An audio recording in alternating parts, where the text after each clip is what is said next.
우리가 앞에서 발락 왕이 발람을 영접하는 장면을 우리가 보았습니다. 이렇게 발락 왕은 발람과 함께 모압 평지에 진치고 있는 이스라엘 백성들이 한눈에 보이는 기럇 후솥이라고 하는 곳에 이르렀습니다. 22장 41절 말씀처럼 이제 이스라엘 백성들이 한눈에 보이는 이 바알 산당에 올랐습니다. 그리고 발람은 당시 이방 종교들의 일반적인 방식대로 제단 7을 쌓았습니다.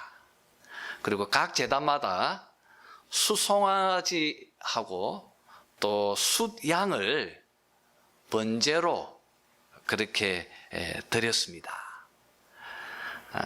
그리고 3절 말씀처럼 발람은 발락 왕에게 이렇게 말합니다. 여호와께서 오셔서 나를 만나 주시면 그가 내게 지시하시는 것을 다 당신에게 알리리이다. 그렇게 말합니다. 그리고 이어서 하나님께서 발람에게 찾아오셔서 그의 입에 하나님의 말씀을 넣어 주셨습니다. 6절에 있는 말씀처럼 이제 말씀을 받은 발람은 고관 대작들과 함께 하고 있는 발락 왕에게 돌아가서 하나님께서 그에게 주신 첫 번째 예언의 말씀을 7절에서 10절까지 이 말씀을 들려주고 있습니다. 여러분, 발락 왕은 먼 곳에 있는 참 그 당시 유명한 이름을 떨치던 주술사였던 발람, 그를 부른 이유가 무엇 때문입니까?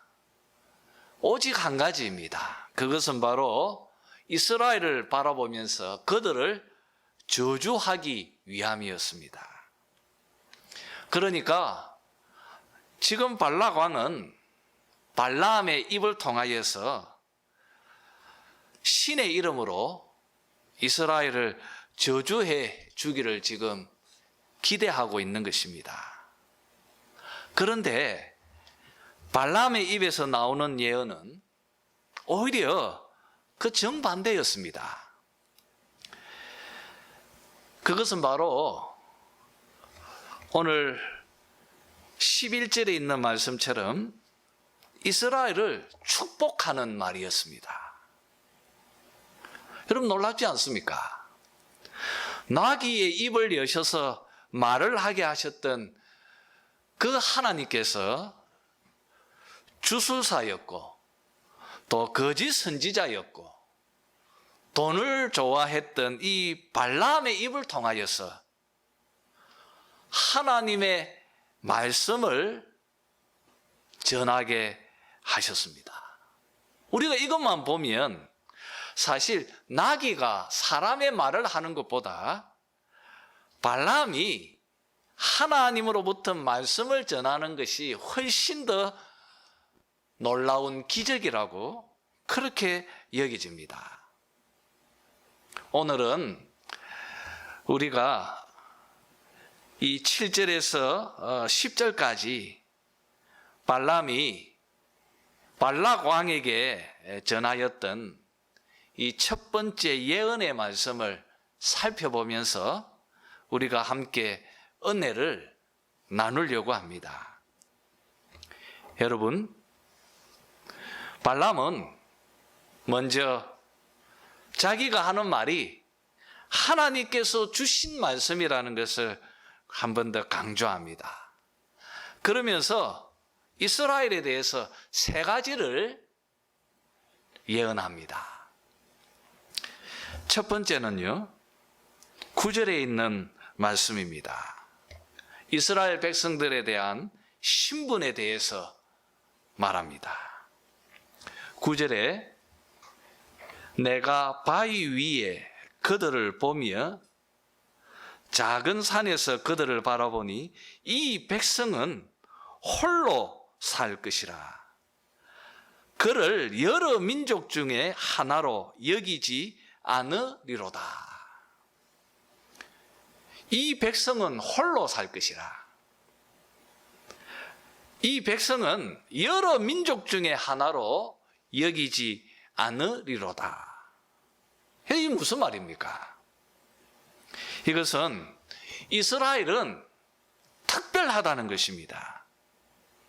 이스라엘은 너희들하고 다르다. 이들은 여러 민족 중하고 어울려 지내는 그런 다른 민족들 가운데 한 민족이 아니라는 것입니다. 여러분, 이스라엘은 하나님께서 특별하게 구별하신 하나님의 택함을 받은 자들이라는 것입니다. 너희들은 이들이 특별하다는 것을 깨달아야 한다.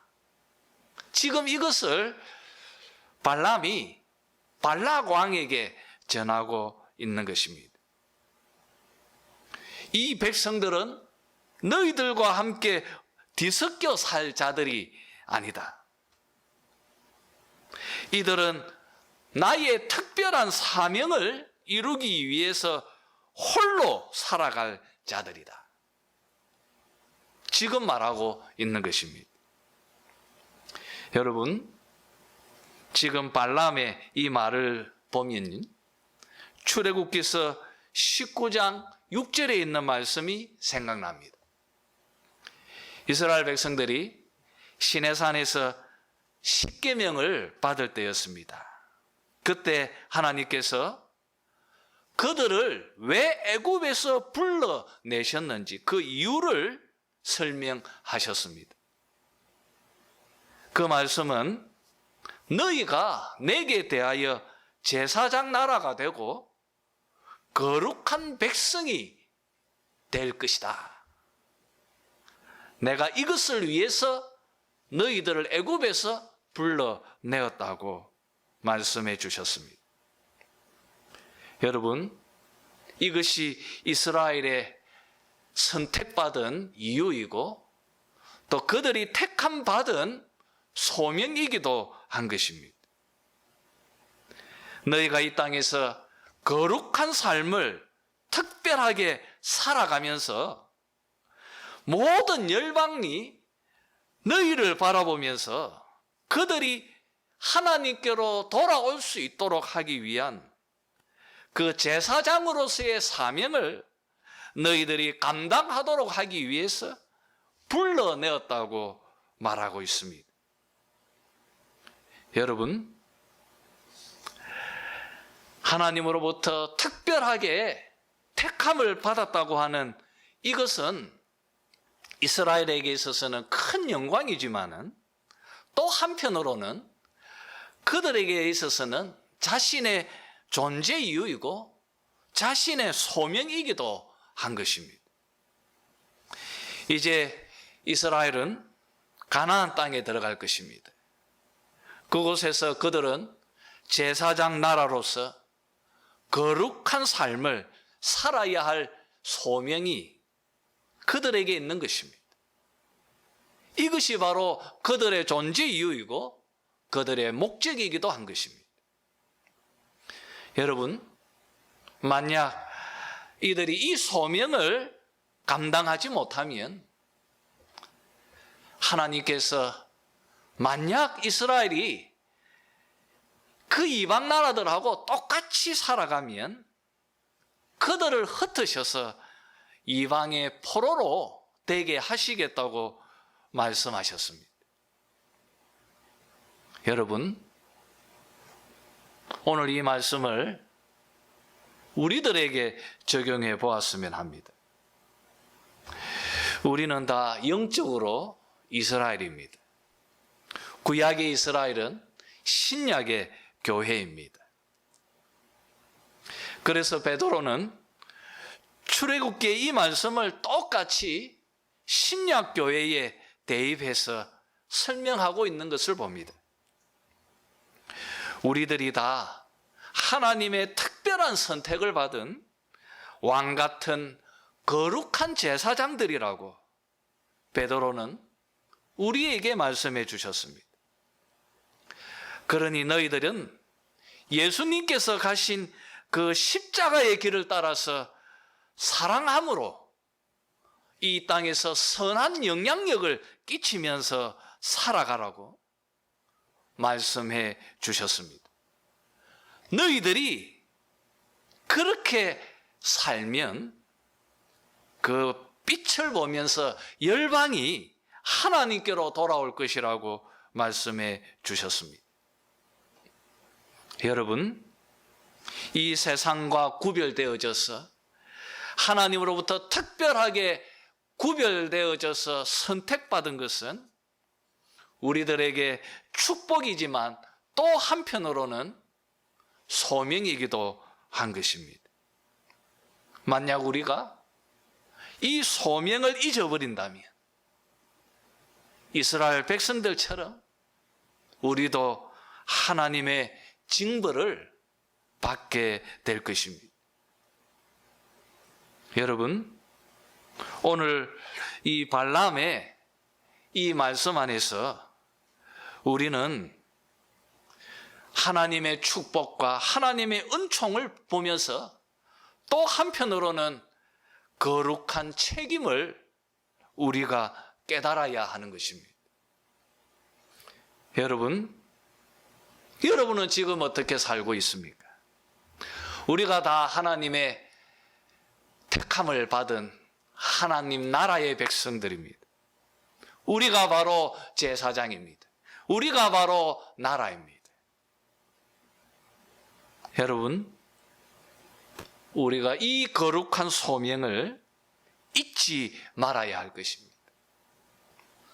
베드로의 당부처럼 이 땅에서 선한 영향력을 끼치면서 제사장으로서 살아야 할 것입니다.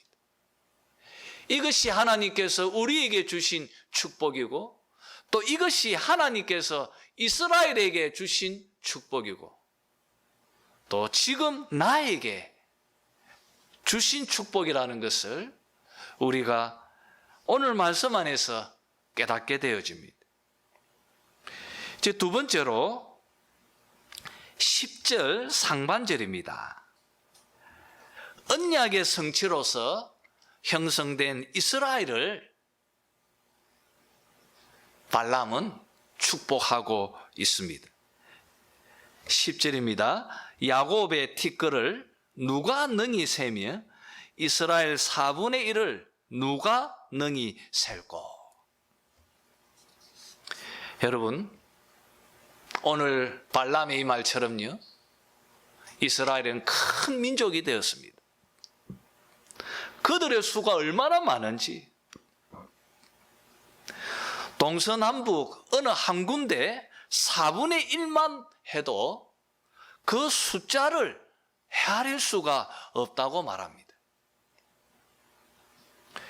지금 발람이 눈앞에 본 것이 이스라엘의 4분의 1인지 정확히 알 수 없습니다. 하여튼 그들은 땅의 티끌처럼 많이 있었습니다. 그 숫자를 헤아릴 수 없을 정도로 그들은 큰 민족이 되어져 있었습니다. 여러분, 우리는 이 말씀을 보면서 아브라함에게 주셨던 하나님의 언약, 하나님의 약속을 우리가 머릿속에 떠올리게 되어집니다.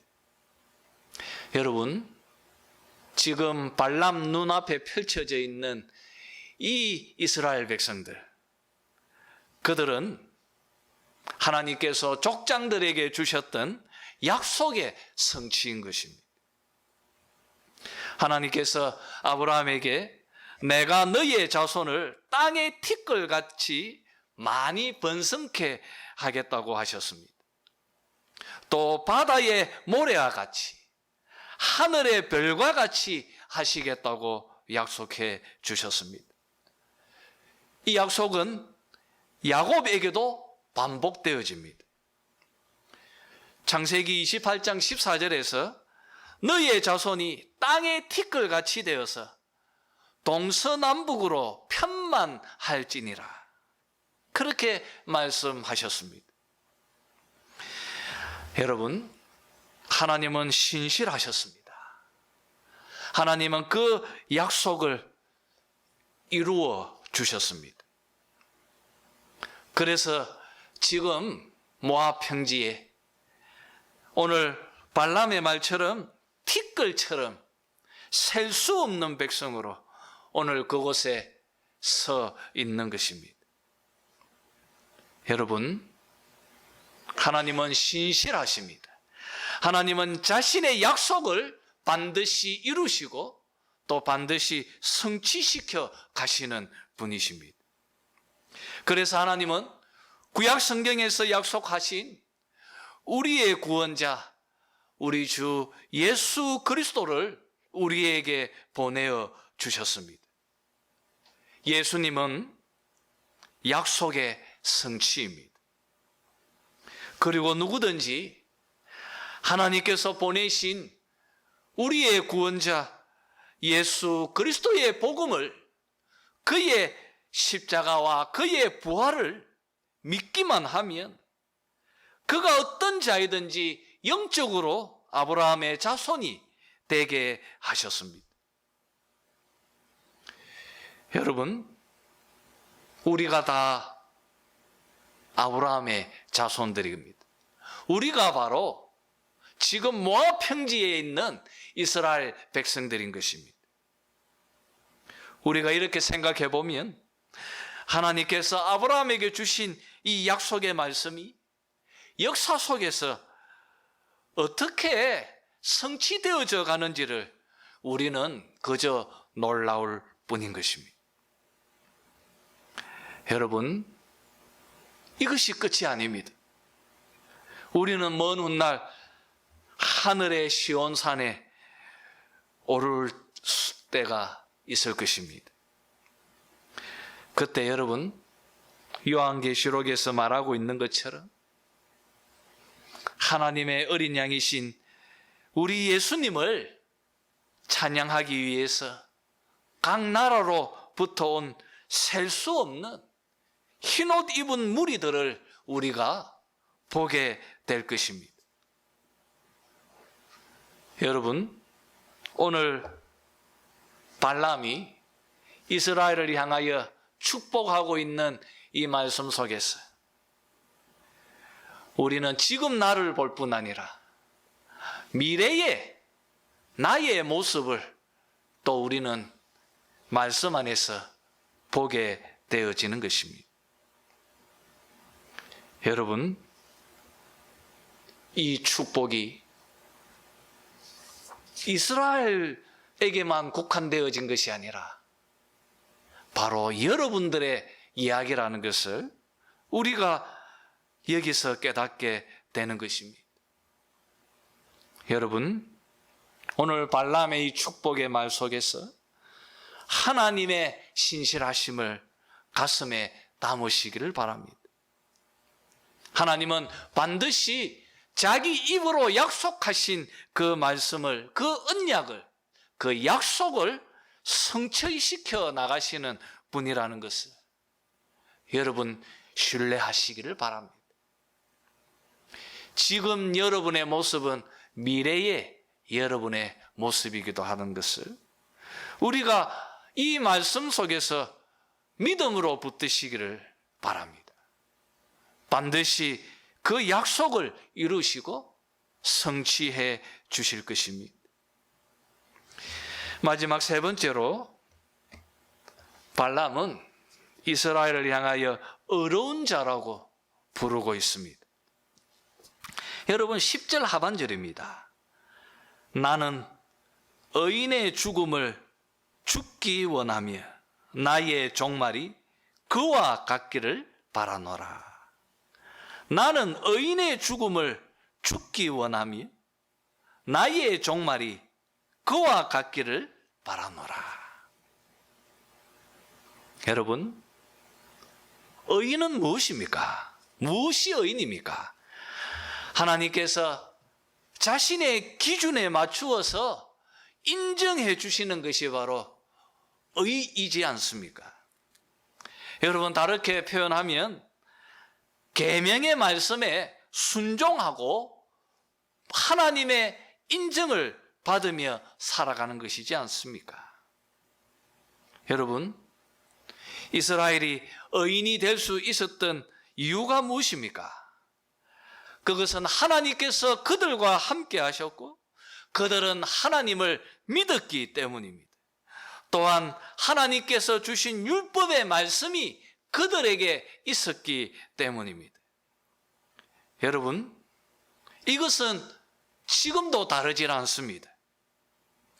하나님은 지금도 말씀으로 보내어 주신 우리 주 예수 그리스도를 누구든지 그를 믿기만 하면 그를 의롭다고 말씀해 주셨습니다. 요한복음의 말씀처럼 누구든지 아들을 믿으면 그를 보내신 아버지를 믿는 것이라고 말씀해 주셨습니다.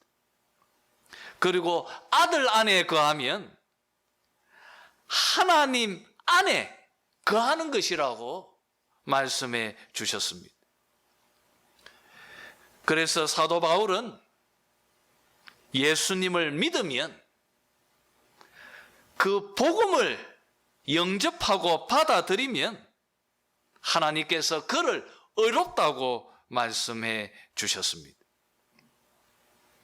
여러분, 이렇게 이스라엘이 의인이었고 지금 교회 안에 머물러 있는 바로 여러분들, 예수님을 마음으로 믿고 있는 바로 여러분들이 의인인 것입니다. 그리고 발람은 그 이스라엘을 향하여서, 그 의인된 이스라엘을 향하여서 이렇게 말합니다. 나의 종말이 그들과 같기 되기를 바라노라. 나는 의인의 죽음을 죽기 원합니다.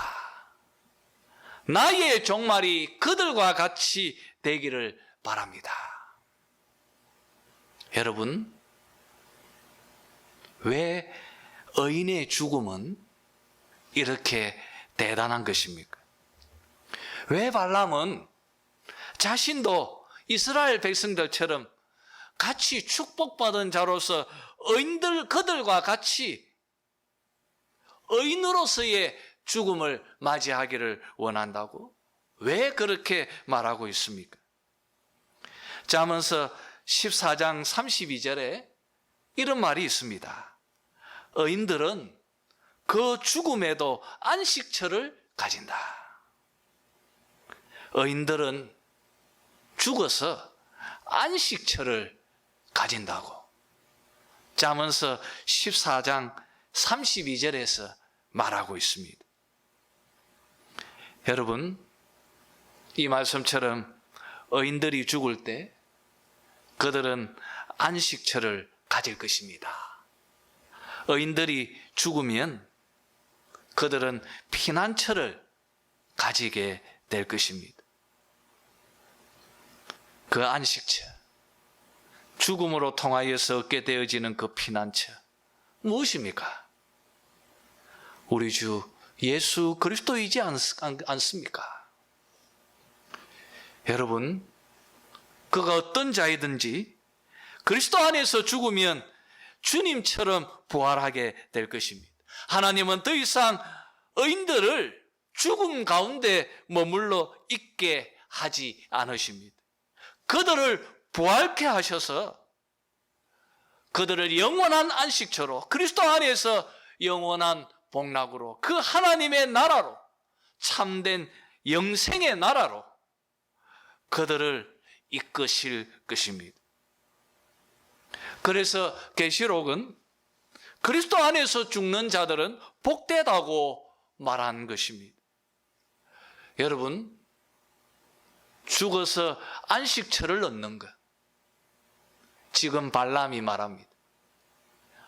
나도 그들과 같이 되기를 원하노라. 그들은 정말 하나님의 복을 받은 자들이다. 그렇게 지금 말하고 있습니다. 얼마나 놀라운 축복입니까? 이스라엘이 누리고 있는 축복이고, 지금 동일한 구약의 이스라엘인 바로 교회가, 바로 여러분들이 누리는 축복이라는 것을 우리가 말씀 안에서 깨닫는 것입니다. 여러분, 이제 말씀을 정리하겠습니다. 주술사 발람은 모압 왕 발락에게 발락 왕이 원하는 대로 이스라엘을 저주하려고 했습니다. 그런데 하나님께서 발람의 그 입에 저주의 말 대신에 이스라엘을 향하여 축복해 하셨습니다. 그리고 발람의 이 축복의 예언은 지금 동일하게 우리들에게 주어져 있는 영적인 축복이라는 것을 깨닫게 되는 것입니다. 여러분, 우리가 22장에서 보았던 것처럼 이스라엘은 복받은 자들입니다. 바로 여러분들이 하나님의 복을 받은 자들입니다. 어떤 복을 받았습니까? 특별히 여러분을 이 땅에 불러내셔서 여러분을 하나님의 택함 받은 자로, 그리고 이 땅에서 거룩한 소명을 받은 자로 세워주신 것. 너무너무 감당할 수 없는 큰 축복인 것을 우리가 여기서 깨닫게 됩니다. 그리고 또 여러분, 무엇이 이스라엘에게 있어서 축복입니까? 그것은 바로 영광스러운 하나님의 약속의 성취로, 하나님 나라 백성으로 그 성취가 이루어짐으로 그들이 복받은 자였던 것처럼 우리들도 지금 영적인 아브라함의 자손으로서, 그리고 또 저 영원한 나라 시온으로 나아가서 그 셀 수 없는 무리들 가운데 우리도 동참할 것이라는 것을 기대해 보면 그것이 얼마나 큰 축복인지 모릅니다. 그리고 마지막으로 발람이 그렇게 원했던 것처럼 의인의 죽음, 바로 우리들이 죽음으로 통하여 얻게 되어질 그 영원한 안식처를 우리가 누리면서 죽음을 맞이하고 우리의 내세가 그렇게 되어질 것이라는 것을 우리가 말씀 안에서 깨닫기에 우리는 축복받은 자들이 되어진 것입니다. 여러분, 지금 주술사입니다. 거짓 선지자입니다. 발람을 통하여서 하나님께서 들려주고 있는 이스라엘의 축복이 얼마나 놀라운 은혜인지를 우리가 여기서 다시 한번 확인케 되어집니다. 여러분이 바로 이 축복을 누리면서 지금 하나님께 감사하면서 또 헌신하면서 살아가는 그런 여러분들이 되시기를 주의 이름으로 축원합니다.